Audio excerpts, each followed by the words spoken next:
नमस्कार, मी अजय वर्मा आणि आपण सगळे पाहतात राष्ट्रप्रथम न्यूज। विरारमध्ये एका विवाहित महिलेची गळा दाबून हत्या।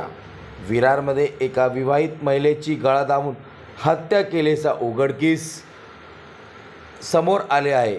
या प्रकरणीमध्ये मध्यरात्री विरार पोलिसांनी महिलेच्या प्रियकाविरोधात गुन्हा दाखल केला आहे। धनश्री आंबेडकर वय 32 ही महिला रुपेश आंबेडकर वय 37 तसेच नेत्रा आणि नव्या या दोन लहान मुलीसह विरार पूर्व फुलपाडा येथील साईधाम अपार्टमेंटमध्ये राहत होती। सोमवारी सकाळी तिचा पती रुपेश कामावर गेला होता, तसेच दोन मुली शाळेत गेल्या होत्या। दुपारी धनश्रीच्या तब्येत बिघडल्या तिला रुग्णालयात दाखल करण्यात आला होते, मात्र डॉक्टरांनी तिला मृत घोषित केले। दुपारी तिचा प्रियक शेखर कदम हा तिला भेटायला घरी आला होता। दोघांमध्ये वाद निर्माण झाला। त्यावेळी कदम यांनी गळा दाबून धनश्रीची हत्या केली असा आरोप मयत धनश्रीचा पती रुपेश यांनी केला आहे। बघा मीडियाशी बोलताना पोलीस अधिकारी काय म्हणाले।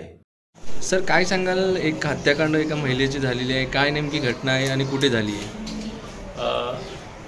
यामधील जी मयत महिला आहे ती तिचे प्रियकर तिच्या घरी आला होता। त्यांच्यामध्ये काही कारणास्तून वाद झालेला होता आणि त्यामध्ये त्याने तिचा गळा आवळून खून केलेला आहे।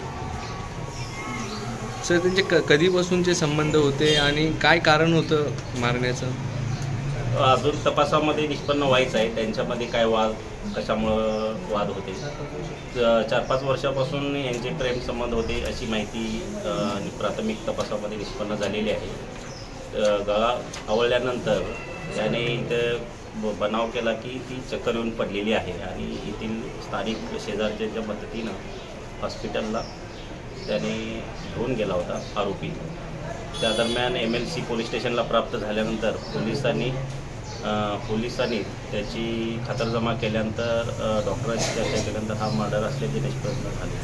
तर तात्काळ गुन्हा दाखल करून आरोपीला ताब्यात घेतले। काय बॅकग्राऊंड आहे सर तिचं?